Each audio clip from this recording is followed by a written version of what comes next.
Iran Israel ಮಧ್ಯೆ ಸಂಘರ್ಷ ಮತ್ತಷ್ಟು ಜೋರು. ಇರಾನ್ನ 6 ವಿಮಾನ ನಿಲ್ದಾಣಗಳು ಧ್ವಂಸ. ಮಿಸೈಲ್ಸ್ ದಾಳಿ, ತೆಹರಾನ್ನಲ್ಲಿ ದಟ್ಟ ಹೊಗೆ. ಹರ್ಮುಜ್ ಜಲಸಂಧಿ ಬಂದ್ಗೆ ಮುಂದಾದ ಇರಾನ್, ವಿಶ್ವಕ್ಕೆ ಕಾದಿದೆಯಾ ಶಾಕ್? ಭಾರತದಲ್ಲಿ ತೈಲ ಬೆಲೆ ದುಬಾರಿಯಾಗುತ್ತಾ? ಮನಿ ಕೊಟ್ರೆ ಮನೆ ಆಡಿಯೋ ಸಂಚಲನವನ್ನ ಸೃಷ್ಟಿ ಮಾಡಿದೆ. ಮತ್ತೊಬ್ಬ ಶಾಸಕನಿಂದ ಹೊಸ ಬಾಂಬ್ ರಾಜ್ಯ ಸರ್ಕಾರದ ವಿರುದ್ಧ ಸಿಡಿದಿದೆ. ಮಸ್ಕಿಯಲ್ಲೂ ಕೂಡ ವಸತಿ ಹಗರಣ ನಡೀತಿದೆಯಾ? ಮಾಜಿ ಶಾಸಕ ಪ್ರತಾಪ್ ಗೌಡ ಪಾಟೀಲ್ ಹೇಳಿದ್ದೇನು?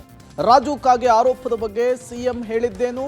ಜಮೀರ್ಗೆ ರಾಜೀನಾಮೆಯ ಸಲಹೆಯನ್ನ ಕೊಟ್ಟಿದ್ಯಾರು ಅನ್ನೋದನ್ನ ಬನ್ನಿ ಕರ್ನಾಟಕ ಟಾಪ್ 20ಯಲ್ಲಿ ನೋಡ್ಕೊಂಡು ಬರೋಣ. ಇರಾನ್ ಇಸ್ರೇಲ್ ಮಧ್ಯೆ ಸಂಘರ್ಷ ಮತ್ತಷ್ಟು ಜೋರಾಗಿದೆ. ಇರಾನ್ನ 6 ವಾಯುನೆಲೆಗಳ ಮೇಲೆ ಇಸ್ರೇಲ್ ಕ್ಷಿಪಣಿಗಳ ಮಳೆ ಸುರಿಸಿದೆ. ಪಶ್ಚಿಮ, ಪೂರ್ವ ಹಾಗೂ ಮಧ್ಯ ಇರಾನ್ನ ವಿಮಾನ ನಿಲ್ದಾಣಗಳನ್ನು ಗುರಿಯಾಗಿಸಿ ಇಸ್ರೇಲ್ ರಕ್ಷಣಾ ಪಡೆಗಳು ದಾಳಿ ನಡೆಸಿವೆ. 20 ಐಎಎಫ್ ಯುದ್ಧ ವಿಮಾನಗಳ ಸಹಾಯದಿಂದ ಕ್ಷಿಪಣಿ ಸಂಗ್ರಹ, ಕ್ಷಿಪಣಿ ಉಡ್ಡಯನ, ಮೂಲಸೌಕರ್ಯ, ರಾಡಾರ್ ಹಾಗೂ ಉಪಗ್ರಹ ವ್ಯವಸ್ಥೆಯನ್ನ ಗುರಿಯಾಗಿಸಿ ದಾಳಿ ನಡೆಸಲಾಗಿದೆ. ಇರಾನ್ ಮಿಲಿಟರಿ ಸಾಮರ್ಥ್ಯವನ್ನ ಕುಗ್ಗಿಸುವ ಹಾಗೂ ಇಸ್ರೇಲ್ ನಾಗರಿಕರನ್ನ ರಕ್ಷಿಸುವ ನಿರಂತರ ಕಾರ್ಯಾಚರಣೆ ಭಾಗವಾಗಿ ದಾಳಿ ನಡೆಸಲಾಗಿದೆ ಅಂತ ಇಸ್ರೇಲ್ ಹೇಳಿದೆ. ಅಮೆರಿಕ ಸಾಥ್ ಕೊಟ್ಟ ಬೆನ್ನಲ್ಲೇ ಪುಟಿದೆದ್ದ ಇಸ್ರೇಲ್ ಇರಾನ್ನ ಅಣುಸ್ಥಾವರಗಳ ಮೇಲೆ ದಾಳಿ ನಡೆಸಿದೆ. ಫೋರ್ಡೋ ಅಣುಘಟಕದ ಮೇಲೆ ಮಿಸೈಲ್ಸ್ ಅಟ್ಯಾಕ್ ಮಾಡಿದೆ. ನಿನ್ನೆ ಇದೇ ಘಟಕದ ಮೇಲೆ ಅಮೆರಿಕ ದಾಳಿ ಮಾಡಿತ್ತು.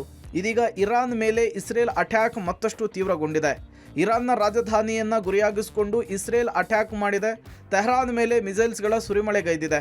ತೆಹರಾನ್ನ ಪವರ್ ಸ್ಟೇಷನ್ ಮೇಲೆ ಭೀಕರ ದಾಳಿ ಮಾಡಿದ್ದು ತೆಹರಾನ್ನ ನಗರದಾದ್ಯಂತ ದಟ್ಟ ಹೊಗೆ ಆವರಿಸಿಕೊಂಡಿದೆ. ತೆಹರಾನ್ನ ಎವಿನ್ ಜೈಲ್ ಉಡೀಸಾಗಿದೆ. ಮತ್ತೊಂದು ಕಡೆ ಇಸ್ರೇಲ್ ಮೇಲೆ ಇರಾನ್ನಿಂದಲೂ ಕೂಡ ಭೀಕರ ದಾಳಿ ಮುಂದುವರೆದಿದೆ. ಇಸ್ರೇಲ್ನ ಹಲವು ನಗರಗಳ ಮೇಲೆ ಕ್ಷಿಪಣಿಗಳಿಂದ ದಾಳಿ ನಡೆಸಲಾಗಿದೆ. ಅಷ್ದಾದ್ ಸಿಟಿಯಲ್ಲಿ ಕ್ಷಿಪಣಿಗಳಿಂದ ದಾಳಿಯನ್ನ ಮಾಡಲಾಗಿದೆ. ಮಧ್ಯಪ್ರಾಚ್ಯ ಉದ್ವಿಗ್ನಗೊಂಡಿದೆ. ಇರಾನ್ನ ಪರಮಾಣು ಸ್ಥಾವರಗಳ ಮೇಲೆ ಅಮೆರಿಕ ದಾಳಿ ನಡೆಸುತ್ತಿದ್ದಂತೆ ಯುದ್ಧೋನ್ಮಾದ ಮತ್ತಷ್ಟು ಬಿಗಡಾಯಿಸಿದೆ. ಪ್ರತೀಕಾರ ತೀರಿಸಿಕೊಳ್ಳಲು ಮುಂದಾಗಿರುವ ಇರಾನ್ ವಿಶ್ವಕ್ಕೆ ಶಾಕ್ ಕೊಡಲು ಮುಂದಾಗಿದೆ. ಪ್ರಮುಖ ತೈಲ ಹಡಗು ಮಾರ್ಗ ಹರ್ಮುಜ್ ಜಲಸಂಧಿ ಮುಚ್ಚಲು ಇರಾನ್ ಮುಂದಾಗಿದೆ. ಒಂದು ವೇಳೆ ಹರ್ಮುಜ್ ಜಲಸಂಧಿ ಬಂದ್ ಆದರೆ ಭಾರತ ಸೇರಿ ಹಲವು ರಾಷ್ಟ್ರಗಳ ಮೇಲೆ ಭಾರೀ ಪರಿಣಾಮ ಬೀರಲಿದೆ. ಹರ್ಮುಜ್ ಜಲಸಂಧಿ ಪ್ರಮುಖ ಪಾಯಿಂಟ್ಗಳಲ್ಲಿ ಒಂದಾಗಿದ್ದು 33 ಕಿಲೋಮೀಟರ್ ಅಗಲ ಇದೆ. ಜೊತೆಗೆ 3 ಕಿಲೋಮೀಟರ್ ನಡುವೆ ಉಭಯ ಮಾರ್ಗಗಳಲ್ಲಿ ಹಡಗು ಸಂಚಾರ ನಡೆಯುತ್ತಿದೆ. ಇದು ಒಮಾನ್, ಇರಾನ್ ನಡುವೆ ಹಾದು ಹೋಗಲಿರುವ ಜಲಸಂಧಿಯಾಗಿದ್ದು ಗಲ್ಫ್ ರಾಷ್ಟ್ರಗಳು ಹಾಗೂ ಅರಬ್ಬಿ ಸಮುದ್ರಕ್ಕೆ ಸಂಪರ್ಕ ಕಲ್ಪಿಸುತ್ತದೆ. ವಿಶ್ವದ ವಿವಿಧ ರಾಷ್ಟ್ರಗಳಿಗೆ ಈ ಮಾರ್ಗದ ಮೂಲಕವೇ 30% ತೈಲ, ಅನಿಲ ಪೂರೈಕೆ ಆಗುತ್ತಿದೆ. ಪ್ರತಿದಿನ ಈ ಮಾರ್ಗದಲ್ಲಿ 2.8 ಕೋಟಿ ಬ್ಯಾರೆಲ್ ತೈಲ ಪೂರೈಕೆ ಆಗಲಿದ್ದು ಜಲಸಂಧಿ ಬಂದ್ ಆದರೆ ಅಮೆರಿಕ ಸೇರಿದಂತೆ ವಿಶ್ವಕ್ಕೆ ಅನೇಕ ರಾಷ್ಟ್ರಗಳಿಗೆ ಹೊಡೆತ ಬೀಳಲಿದೆ. ಒಡಲೊಳಗೆ ತೈಲವನ್ನೇ ತುಂಬಿಕೊಂಡು ಜಗತ್ತಿಗೆ ತೈಲ ಉಣಿಸುತ್ತಿರುವ ಪ್ರಮುಖ ರಾಷ್ಟ್ರಗಳಲ್ಲಿ ಇರಾನ್ ಕೂಡ ಒಂದು. ಇರಾನ್ನ ನ್ಯೂಕ್ಲಿಯರ್ ಪವರ್ ಹಾಗೂ ಸಂಶೋಧನೆ ವಿಶ್ವದ ರಾಷ್ಟ್ರಗಳ ಅಸ್ತಿತ್ವಕ್ಕೆ ಹಾಕಿದ ಬೆದರಿಕೆ ಆಗಿದೆ. ಜಗತ್ತಿನ ಶಾಂತಿಗೆ ಅಪಾಯ ತರಬಲ್ಲ ನಡೆ ಎಂದು ಕಿಡಿಕಾರಿರುವ ಇಸ್ರೇಲ್, ಅಮೆರಿಕ ದೋಸ್ತಿಗಳು ಇರಾನ್ ವಿರುದ್ಧ ಸಮರ ಸಾರಿವೆ. ಈ ಯುದ್ಧ ಜಾಗತಿಕವಾಗಿ ನೂರಾರು ಪರಿಣಾಮ ಬೀರುತ್ತಿದೆ. ಪ್ರಮುಖ ತೈಲ ಹಡಗು ಮಾರ್ಗ ಹರ್ಮುಜ್ ಜಲಸಂಧಿ ಮುಚ್ಚಲು ಮುಂದಾಗಿದೆ. ಒಂದು ವೇಳೆ ಹರ್ಮುಜ್ ಜಲಸಂಧಿ ಬಂದಾದ್ರೆ ಭಾರತ ಸೇರಿ ಹಲವು ರಾಷ್ಟ್ರಗಳ ಮೇಲೆ ಭಾರೀ ಪರಿಣಾಮ ಬೀರಲಿದೆ. ಇರಾನ್ನಿಂದ ಭಾರತಕ್ಕೆ ಪ್ರತಿದಿನ 5.5 ಮಿಲಿಯನ್ ಬ್ಯಾರೆಲ್ ತೈಲದಲ್ಲಿ 1.5 ಮಿಲಿಯನ್ ಸಾಗಣೆ ಆಗುತ್ತಿದೆ. ತೈಲ ಬಳಕೆ ಆಮದು ರಾಷ್ಟ್ರಗಳಲ್ಲಿ ವಿಶ್ವದಲ್ಲೇ ಭಾರತಕ್ಕೆ 3ನೇ ಸ್ಥಾನ ಇದ್ದು ಒಂದು ವೇಳೆ ಈ ಮಾರ್ಗ ಮುಚ್ಚಿದ್ರೆ ತೈಲ ಸಾಗಾಟ ವೆಚ್ಚ ಹೆಚ್ಚಳ ಆಗಲಿದೆ. ತೈಲ ಬೆಲೆ ಏರಿಕೆ ಹಣದುಬ್ಬರ ಹೆಚ್ಚಳಕ್ಕೂ ಕಾರಣ ಆಗಬಹುದು ಎನ್ನಲಾಗಿದೆ. ದೈನಂದಿನ ಜೀವನ ವೆಚ್ಚ ಹೆಚ್ಚಳ ಸಾಧ್ಯತೆ ಇದೆ. ಯುರೋಪ್, ಇತರ ಖಂಡಗಳಿಗೆ ಪ್ರಮುಖ ವ್ಯಾಪಾರ ಮಾರ್ಗ ಇದಾಗಿದ್ದು ಶಿಪ್ಪಿಂಗ್ ವೆಚ್ಚ ಮತ್ತು ವಿಮೆ ದರಗಳು ಏರಿಕೆ ಆಗಬಹುದು. ಭಾರತದ ಆರ್ಥಿಕತೆಯ ಮೇಲೆ ಭಾರೀ ಒತ್ತಡ ಹೇರಬಹುದು. ಭಾರತದಲ್ಲಿ ಹಣದುಬ್ಬರ ಮತ್ತು ರೂಪಾಯಿ ಮೌಲ್ಯ ಕುಸಿತ, ಷೇರು ಮಾರುಕಟ್ಟೆಯ ಮೇಲೆ ಪರಿಣಾಮ, ಚಿನ್ನದ ಬೆಲೆ ಏರಿಕೆಯಾಗುವ ಸಾಧ್ಯತೆಯೂ ಇದೆ. ಇಸ್ರೇಲ್ ಇರಾನ್ ನಡುವೆ ನಡೆಯುತ್ತಿರುವ ಯುದ್ಧ ಮಹಾ ತಿರುವು ಪಡೆದುಕೊಂಡಿದೆ. ಇರಾನ್ ರಾಷ್ಟ್ರದ 3 ಅಣುಸ್ಥಾವರಗಳ ಮೇಲೆ ದಾಳಿ ನಡೆಸಿ ಸಂಘರ್ಷಕ್ಕೆ ಅಧಿಕೃತ ಎಂಟ್ರಿ ಕೊಟ್ಟಿದ್ದ ವಿಶ್ವದ ದೊಡ್ಡಣ್ಣ ಅಮೆರಿಕ ಇದೀಗ ಇಸ್ಲಾಮಿಕ್ ರಿಪಬ್ಲಿಕ್ ರಾಷ್ಟ್ರದಲ್ಲಿ ಅಧಿಕಾರ ಬದಲಾವಣೆ ಮಾಡುವ ಕುರಿತು ಚಿಂತನೆ ನಡೆಸುತ್ತಿದೆಯಂತೆ.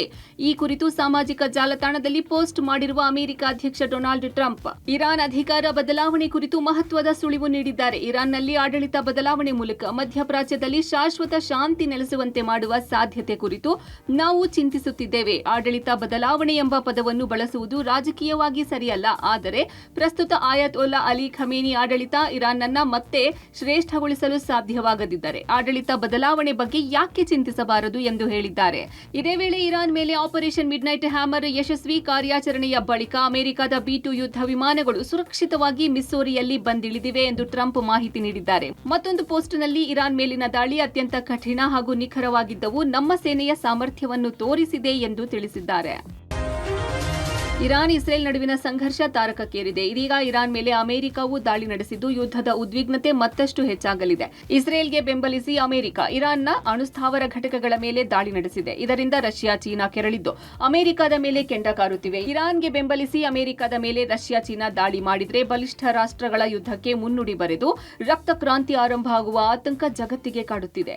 ಅಮೆರಿಕಾಗೆ ರಷ್ಯಾದ ಉಪ ವಿದೇಶಾಂಗ ಸಚಿವ ಸೆರ್ಗೈ ರಯಾಬ್ಕೋವ್ ಇಸ್ರೇಲ್ಗೆ ಬೆಂಬಲಿಸದಂತೆ ಸೂಚಿಸಿತ್ತು. ಆದಾಗ್ಯೂ ಅಮೆರಿಕ ನೇರ ದಾಳಿ ನಡೆಸಿದ ಬಳಿಕ ರಷ್ಯಾ ಕಣ್ಣು ಕೆಂಪಗಾಗಿಸಿವೆ. ಚೀನಾ, ರಷ್ಯಾ ಸೇರಿ ಅಮೆರಿಕದ ಮೇಲೆ ದಾಳಿ ನಡೆಸಿ ಇರಾನ್ ಬೆಂಬಲಕ್ಕೆ ನಿಲ್ಲುತ್ತಾ ಅನ್ನೋದನ್ನ ಜಗತ್ತಿನ ಹಲವು ರಾಷ್ಟ್ರಗಳು ಗಮನಿಸುತ್ತಿವೆ.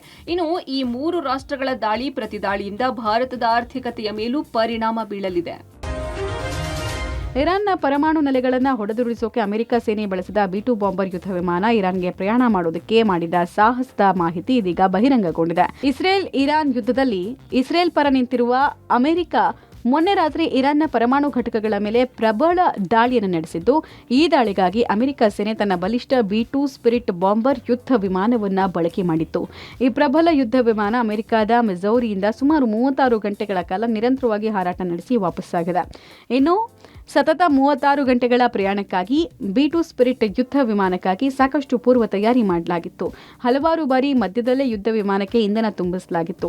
ಈ 36 ಗಂಟೆಗಳ ನಿರಂತರ ಪ್ರಯಾಣದ ಬಳಿಕ B-2 ಸ್ಟೆಲ್ತ್ ಯುದ್ಧ ವಿಮಾನ ಇರಾನ್ನ 3 ಪ್ರಮುಖ ಪರಮಾಣು ತಾಣಗಳಾದ ಫೋರ್ಡೋ, ನಟಾನ್ಸ್ ಹಾಗೂ ಎಸ್ಫಹಾನ್ ಮೇಲೆ ದಾಳಿ ಮಾಡಿತು. ಇದೀಗ 36 ಗಂಟೆಗಳ ಕಾರ್ಯಾಚರಣೆ ಸಕ್ಸಸ್ ಆಗಿದ್ದು B-2 ಬಾಂಬರ್ ಅಮೆರಿಕಕ್ಕೆ ವಾಪಸ್ಸಾಗಿದೆ. B-2 ಕಾರ್ಯಾಚರಣೆ ಬಗ್ಗೆ ಟ್ರಂಪ್ ಕೊಂಡಾಡಿದ್ದಾರೆ. ಇರಾನ್ ಮೇಲಿನ ದಾಳಿ ಅತ್ಯಂತ ಕಠಿಣ ಹಾಗೂ ನಿಖರವಾಗಿದ್ವು. ನಮ್ಮ ಸಾಮರ್ಥ್ಯವನ್ನ ತೋರಿಸಿದೀವಿ ಅಂತ ಟ್ರಂಪ್ ಉಲ್ಲೇಖಿಸಿದ್ದಾರೆ.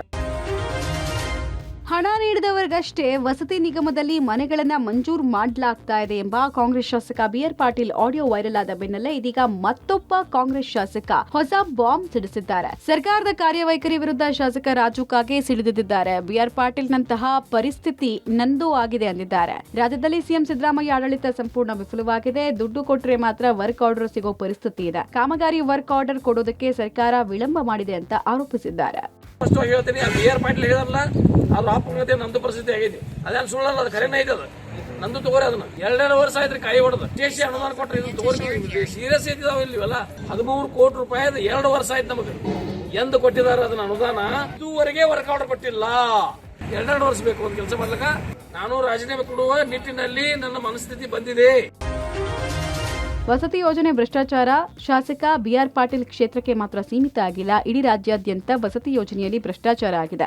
ಮಸ್ಕಿ ವಿಧಾನಸಭಾ ಕ್ಷೇತ್ರದಲ್ಲೂ ವಸತಿ ಹಗರಣ ನಡೆದಿದೆ ಅಂತ ಬಿಜೆಪಿ ಮಾಜಿ ಶಾಸಕ ಪ್ರತಾಪ್ ಗೌಡ ಪಾಟೀಲ್ ಆರೋಪಿಸಿದ್ದಾರೆ. ರಾಯಚೂರಿನ ಮಸ್ಕಿಯಲ್ಲಿ ಮಾತನಾಡಿದ ಪ್ರತಾಪ್ ಗೌಡ ಪಾಟೀಲ್, ಮಸ್ಕಿ ವಿಧಾನಸಭಾ ಕ್ಷೇತ್ರದಲ್ಲಿ ಕೇವಲ 4-5 ಗ್ರಾಮ ಪಂಚಾಯಿತಿಗಳಿಗೆ ಮನೆ ಮಂಜೂರಾಗಿದೆ. ಇದರಲ್ಲಿ ನಡೆದ ಭ್ರಷ್ಟಾಚಾರವನ್ನು ನಾವು ಗಮನಿಸ್ತಾ ಇದ್ದೀವಿ. ಹಾಲಾಪುರ, ತಲಖಾನ, ಗೌಡನಬಾವಿ, ಮೆದಿಕನಾಳ 4 ಪಂಚಾಯಿತಿಗಳಿಗೆ 200 ಮನೆ ಮಂಜೂರು ಮಾಡಿಸಿಕೊಂಡು ಅಲ್ಲಿನ ಕಾಂಗ್ರೆಸ್ ಮುಖಂಡರು ಒಂದು ಮನೆಗೆ 15ರಿಂದ 20 ಸಾವಿರ ಪಡೆದು ಹಂಚಿಕೆ ಮಾಡಿದ್ದಾರೆ ಅಂತ ಆರೋಪಿಸಿದ್ದಾರೆ. ಭ್ರಷ್ಟಾಚಾರವನ್ನು ನಾವು ಖಂಡಿಸ್ತೀವಿ. ಜನ ಕೂಡ ಜಾಗರೂಕತೆಯಿಂದ ಇರಬೇಕು. ಯಾರು ಹಣವನ್ನ ಕೊಟ್ಟು ಮನೆಗಳನ್ನ ಪಡ್ಕೊಳ್ಬಾರ್ದು. ಜಾಗೃತರಾಗಿ ಜನ ಆಯಾ ಗ್ರಾಮ ಪಂಚಾಯತಿಯಲ್ಲಿ ಪ್ರತಿಭಟನೆ ಮಾಡಬೇಕು ಅಂತ ಕರೆ ಕೊಟ್ಟಿದ್ದಾರೆ. ಇದು ಕೇವಲ ಅವರ ವಿಧಾನಸಭಾ ಕ್ಷೇತ್ರಕ್ಕೆ ಮಾತ್ರ ಸೀಮಿತವಾಗಿರುವಂಥ ಭ್ರಷ್ಟಾಚಾರ ಅಲ್ಲ. ಇದು ಇಡೀ ರಾಜ್ಯದಾದ್ಯಂತ ಈ ವಸತಿ ಯೋಜನೆಯಲ್ಲಿ ಭ್ರಷ್ಟಾಚಾರ ನಡೆದಿರುವಂಥದ್ದು. 4 ಪಂಚಾಯಿತಿಗಳಿಗೆ 200 ಮನೆಗಳ ಮಂಜೂರನ್ನು ಮಾಡಿಸಿಕೊಂಡು ಬಂದು ಅಲ್ಲಿರುವಂಥ ಕಾಂಗ್ರೆಸ್ ಮುಖಂಡರು ಒಂದು ಮನೆಗೆ 15-20 ಸಾವಿರ ರೂಪಾಯಿಗಳ ಹಣವನ್ನು ಪಡೆಯೋದ್ರ ಮೂಲಕ ಮನೆ ಹಂಚಿಕೆ ಮಾಡುವಂಥದ್ದು. ಸಿಎಂ ಸಿದ್ದರಾಮಯ್ಯನವರಿಗೆ ಶಾಸಕರ ಅಸಮಾಧಾನ ನುಂಗಲಾರದ ತುತ್ತಾಗಿದೆ. ದಿನಕ್ಕೊಬ್ಬ ಶಾಸಕರು ಸ್ವಪಕ್ಷದ ವಿರುದ್ಧವೇ ಹೇಳಿಕೆ ಕೊಡ್ತಿರೋದು ಸರ್ಕಾರಕ್ಕೆ ಮುಜುಗರವನ್ನು ತಂದಿಟ್ಟಿದೆ. ಇದೀಗ ಸರ್ಕಾರದ ವಿರುದ್ಧ ಕಾಂಗ್ರೆಸ್ ಶಾಸಕ ರಾಜು ಕಾಗೆ ಆಕ್ರೋಶ ವ್ಯಕ್ತಪಡಿಸಿದ್ದಾರೆ. ಇದಕ್ಕೆ ಸಿಎಂ ಸಿದ್ದರಾಮಯ್ಯ ಪ್ರತಿಕ್ರಿಯಿಸಿದ್ದು, ಅವರನ್ನು ಕರೆದು ಮಾತನಾಡ್ತೀನಿ ಅಂತ ಹೇಳಿದ್ದಾರೆ. ಈ ನಡುವೆ ನಾನು ನನ್ನ ಆರೋಪದಿಂದ ಹಿಂದೆ ಸರಿಯಲ್ಲ ಅಂಥೇಳಿ ಕಲಬುರಗಿಯಲ್ಲಿ ಶಾಸಕ BR ಪಾಟೀಲ್ ಹೇಳಿದ್ದಾರೆ. ನಾನು ಬ್ಯಾಟಲ್ ಫೈಟ್ನಿಂದ ವಾಪಸ್ ಹೋಗಿಲ್ಲ, ಇನ್ನೂ ಹಲವರು ಶಾಸಕರು ಮಾತನಾಡೋರಿದ್ದಾರೆ ಅಂತ ಕೂಡ ಹೇಳಿದ್ದಾರೆ. ಸಚಿವ ಸಂತೋಷ್ ಲಾಡ್ ಪ್ರತಿಕ್ರಿಯೆ ಕೊಟ್ಟು BR ಪಾಟೀಲ್ ಹೇಗೆ ಹೇಳಿದ್ದಾರೋ ಗೊತ್ತಿಲ್ಲ, ಪಾಟೀಲ್ ಅವರೇ ವಿವರಣೆ ಕೊಡಬೇಕು ಅಂತ ಹೇಳಿದ್ದಾರೆ. ಹೇಳ್ತಾರಪ್ಪ, ನಾವು ಗ್ರಾಂಟ್ಸ್ ಕೊಡೋದ್ನೆಲ್ಲ ವಿಶೇಷ ಅನುದಾನ ಅಂತ ಕರೀತಾರೆ. ಅದು CM ಅನುದಾನ ಅಂತ ಇಲ್ಲ. ವಿಶೇಷ ಅನುದಾನ ಕೊಡಬೇಕಾದ್ರೆ ಕೊಡೋದ್ ಕಡೆ ಕೊಡ್ತೀವಿ. ಸರ್ಕಾರದ ಮಾತಾಡ್ತೀನಿ. ನಾನು ಬ್ಯಾಟಲ್ ಫೀಲ್ಡ್ಲಿಂದ ವಾಪಸ್ ಹೋಗಿಲ್ಲ. ರಾಜೀವ್ ಕ್ರಾಗಿ ಅವರು ಶಾಸಕಾಂಗ ಪಕ್ಷದ ಸಭೆಯಲ್ಲಿ 6 ತಿಂಗಳ ಹಿಂದ್ಗಡೆ ಏನ್ ಹೇಳೋದಲ್ಲ ಹೇಳಿದ್ದಾರೆ.